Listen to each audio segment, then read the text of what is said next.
Awesome. Hello.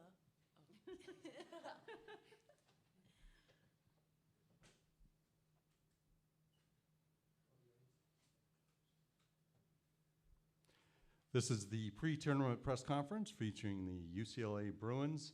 The Bruins are making their 31st Women's College World Series appearance after having defeated Duke in the Los Angeles Super Regional. We are joined by head coach Kelly Inouye-Perez, Megan Faraimo, and Briana Perez. Coach, if you could just start us off and tell us a little bit about the Bruins' journey to the Women's College World Series once again. Yeah, first and foremost, I always like to give shout-outs and be able to thank the NCAA, the city of Oklahoma, and ESPN for really being able to provide this opportunity for us to be on such a big stage. Just very fortunate to be back here, and I never take it for granted. As far as my Bruins, I couldn't be more proud. I think this has been a year of adversity, as always, but our culture, our ability to work together as a team, has really allowed us to be able to get through those bumps and get back to Oklahoma. A big part of why we're here is our pitching has been solid. We have had a true 1-2 with opportunities to throw others that has allowed for our team to come up with timely hits. But I truly believe we're here because we're playing our best ball. Had some quality opponents in regionals. Duke was a fierce competitor. And I love that, bottom line, it's about us, and we're playing great ball together as a team. And getting back to the World Series is our dream, and we have another opportunity to get after a national championship. Briana, you've faced Northwestern, Oklahoma, Texas, and obviously the other two Pac-12 teams are here in Oregon State and Arizona. You guys, does that help you, give you any kind of advantage in you guys' eyes as you start the tournament? Yeah, I definitely think we learn from when we played them and take that into consideration just watching film and stuff. But at this point in the season, anything can happen. We kind of like to say it's a new season, so anything can happen, and just going to try and play our game. Questions for coach or student athletes, please.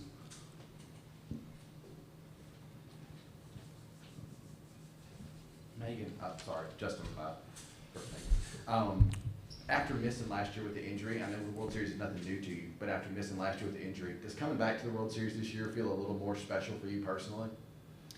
Yeah, I think it does feel a little more special. I've always been hungry to get here, but after not being able to be with my team last year, I just feel very blessed and honored to be here now.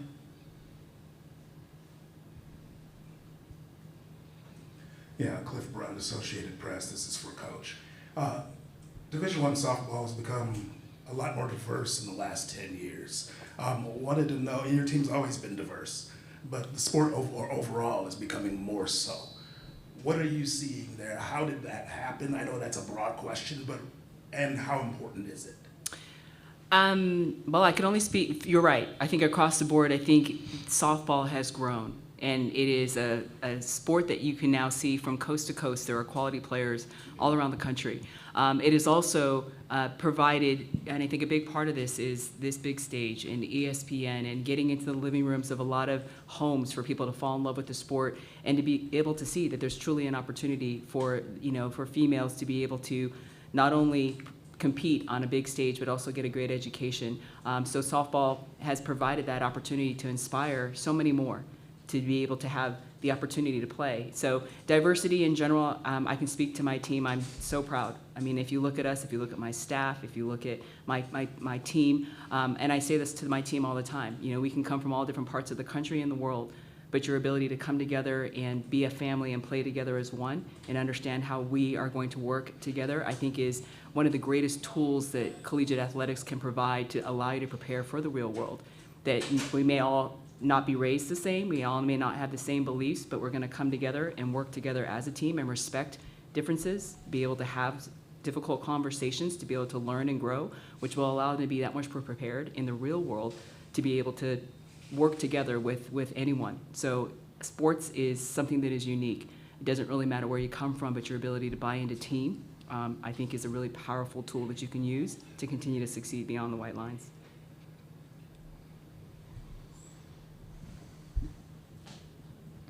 Yeah, Barry Trammell with the Oklahoma. And Kelly, I think three of you coaches in this field have played here, played in the World Series in Oklahoma City. you go back about 30 years. What do you remember about your playing days here and the differences between what you guys experienced and what you experience now? Oh, there's so many stories I can tell you about. That is a big question. But the bottom line is, first, you're right. Nothing replaces my playing opportunities on the stage. And I think the greatest moments were just being on the stage and having great success. That my saddest was the last day, because I thought it would be the last time I'd be here in Oklahoma. But so that's me personally. I think in general, I just walked down these stairs of the stadium to get down to this press room and to see the changes to the stadium, to see the stands, to see just how much the NCAA and USA Softball, the city of Oklahoma, have invested into this stadium to celebrate this championship has been just phenomenal. I remember, Lisa Fernandez and I played travel ball together on a team called the Panthers, and we came here as a travel organization when we were probably 17 or 18 years old, and we were the first travel ball team to win the Hall of Fame Stadium tournament. And I remember there was a picture, I was on Lisa's back, on a piggyback, and we thought, oh my God, that is the biggest scoreboard we've ever seen. I mean, it was just huge, and we were travel ball, and we won. So, and at that time, it seemed grand, and it was, but there were grass hills, and the kids were rolling down the hills, and, it was very, very, the stadium itself was nice, but to see what it's evolved to, the grass knolls to stands to bleachers now in the outfield. I remember coming back and seeing the bleachers in the outfield and going, oh wow, now they're putting them in the outfield. And now I look up and I'm like, oh my God, they're in the sky in the outfield. And to see sky boxes, and it's just the evolution, just the dugout. The dugout now goes to locker rooms, and there's bathrooms in the locker rooms, there's field houses. So it has continued to evolve. I've been so fortunate to be able to see the evolution as a player, an assistant, as a head coach, and I celebrate it every time, never take it for granted. But the investment in the sport is something that I celebrate, and it gives all of my current student athletes an amazing opportunity to celebrate being a top 8. After all the hard work, every team in the country does it. It's everyone's goal and dream to be here. To be able to celebrate this and see the celebration and what's come together is literally a dream come true for these athletes. Kelly, I still miss the berms, actually. Right? Do you remember that? Oh, yeah. Completely. Oh, yeah. Jenny Carlson with the Oklahoman. I actually wanted to ask you another evolution question, but it's more game related. There's always been strong and powerful players playing this game, but it seems like there are more of them now. Yeah. I'm wondering how strength and power has evolved in your program and what you've seen, just more lineups with more players able to pound it and now. Yeah, well, first, when you talk about the evolution of the sport, that has changed where, literally the ball has changed, the bats have changed, the dynamics that went back to 43 feet. I swung a 34 29-ounce bat, it was, and the ball was a Dudley, so the ball did not fly. It's a different sport now. So I think as a result, combined with the knowledge, you've got information out there, you've got higher level coaches that are really investing time, effort, energy. There's stats, there's videos, there's a lot of information, but it really comes back, no matter what, it comes back to the athletes. And the work ethic that the athletes are putting into the game is unparalleled. I mean, we kind of separated ourselves back in the day of having some of the best together. This generation puts work in. And it's not just physical. They put in mental work. They put in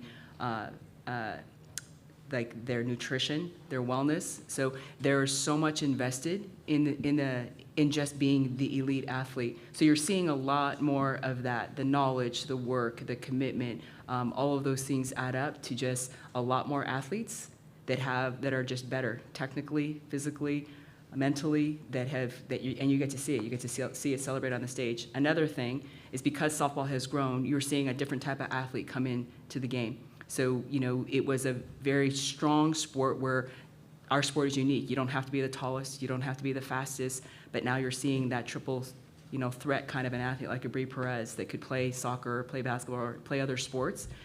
They have the ability to come into softball. So you see, a different type of athlete that's in. I mean, Megan Faraimo was recruited as a Division I volleyball player as well. She's just an athlete. So you're seeing a different type of athlete combined with knowledge, information, and commitment.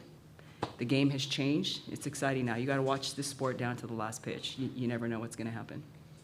We have a question on Zoom. Let's go to the Los Angeles Times. Hi, this question is for Kelly. This is Chukni with the LA Times. I want to ask you a little bit about Maya. She had such a great weekend last week. Where have you seen her improve this year the most?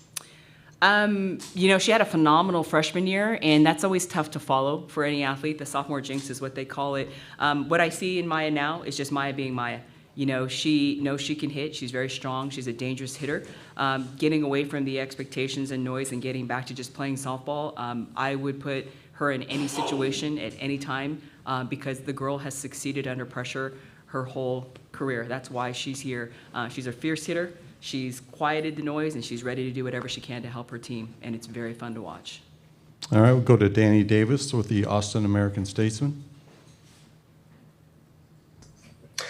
Hi, this question is for Megan. Megan, looking ahead to the Texas matchup, what are your impressions of Janae Jefferson and kind of what she brings to this offense? And I'm sure you've faced her before. probably got to know her a little bit with the Team USA stuff. Just your impressions on Janae. Yeah, I think she's a great athlete, and I have to respect her bat as a slapper and a hitter. I think mostly a hitter. But my goal is to just throw the best pitches I can, make the ball move, and hopefully she won't hit one off me. Thank you. Go to Graham Hayes. Hi, I want to ask Kelly a question about Delaney Wiz. If you could just offer a sense of kind of the journey that you've seen her go on. Is the achievement and success, does that come as a result of confidence and self-belief, or is it kind of vice versa, where she's achieving and that's growing her confidence? I think Delaney, before she even got into the Bruin uniform, is a very confident female. I think that's her strength. She is confident. And now the evolution of Delaney, at her former school, she made a decision where she possibly could have not played again. She left and was not sure if she was going to play again. And when Rachel and Bubba made the Olympic team, it provided an opportunity for us to bring in some transfers, not necessarily at the best time, right? They made the Olympic team in fall, and Lainey came into us in January. But we already knew about her. She was part of the Wiz family. Her sister was a really big part of our culture. So it was a combination of Lainey, the opportunity, and her always saying that UCLA is where she wanted to play, combined with being surrounded by just some amazing, not only athletes, but people. She has built her confidence not only on the field and off. She is fit, she is healthy, she has fun, she loves her teammates, and she's always been a fierce player. But I think surrounded by this group and having the opportunity to be on the stage, she is shining. It's very fun to watch, and she's very, very grateful, which I think really bleeds into the rest of her teammates. Go to Haley Sawyer. Hi there, Haley Sawyer, SoCal News Group. Megan and Bree, I was checking out UCLA's academic calendar, and it looks like the last day of class is June 10th. So what does your student athlete workload kind of look like at this point, where you're really trying to lock in on this portion of the season? We'll start with Briana, please. All right, it's definitely tough. I'm not sure how many other schools are still in school right now, but specifically for me, I'm in a master's program, and I actually have a 30-page paper due. So I'm working on that. We got study hall put in our schedule. It's definitely hard to focus, especially being here, but we kind of, as a fifth-year senior, I kind of put in the work at the beginning of the quarter because I was hoping that we'd be here, and that's exactly where we are. So just have some more work to do academically, but gotta get it done. It'll get done, Coach. I promise. I will graduate from UCLA. Megan? It's okay if you don't. If you want to come back for another day, I got you. I definitely have a final due tomorrow at noon. So the workload for me personally is not ideal, but it's something you learn as a student athlete to balance all these responsibilities. And I think it's something that's going to help us in the real world. So my best advice, I feel like, would just be to compartmentalize everything and be where your feet are. When you're watching video, watch video, scout, do what you got to do. And then when you're in study hall, really do what you got to do, because you're not going to get much time to work on your schoolwork after that. I'll definitely say in study hall, those 2 hours of study hall, there are a few tears from a lot of us, but we're all in it together. So I think exactly 2 years ago, Megan had a paper due, and we literally sat down and we were like, all right, Megan, we're going to do this. We're going to do this for you. So we all step in. Yeah. No, it's great for the camaraderie.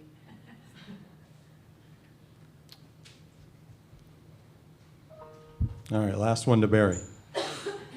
You know, Kelly, when you meet as Pac-12 coaches and off-season meetings, whatever, do you guys talk about the RPI and how to schedule for that and crack the code? It seems like there's at least one conference I can name where they figured it out, and no matter what a team does, it makes the NCAA tournament. Is that something you guys talk about or strategize for? To answer your question, first and foremost, I'm really proud to be a part of our Pac-12 coach. We have camaraderie within our Pac-12 coaches, all females, 6 of the 9 have played at their university. But yes, we have a strong culture. We can get together, and I'm very proud that we can pick up the phone or get on a Zoom at any time and be able to communicate. And I think that is unique. Also, yes, we've had strong conversations about what it takes for us to be able to have as many teams represent at the World Series. And this year, in 2022, it was the first time that all 9 teams were over 500. And that to me is a big testament to our planning in the preseason. Your ability to be able to have a solid preseason, knowing we're all going to beat each other up in pack, but gives us the opportunity to be selected for postseason. So to your question, yes, we do have conversations. Yes, we were trying to get as many teams, and I still believe there could have been more. But the best thing about it is the representation here at the World Series, or even just at regionals, supers, and here at the World Series is showing that the Pac-12 is doing what it needs to do, and we need to show it on the field. And I think I'm really proud. I'm really proud of what the Pac-12 is doing and representing right now in 2022. Coach, Megan, Briana, thank you very much for your time. We appreciate it, and best of luck. Thank you. Thank you.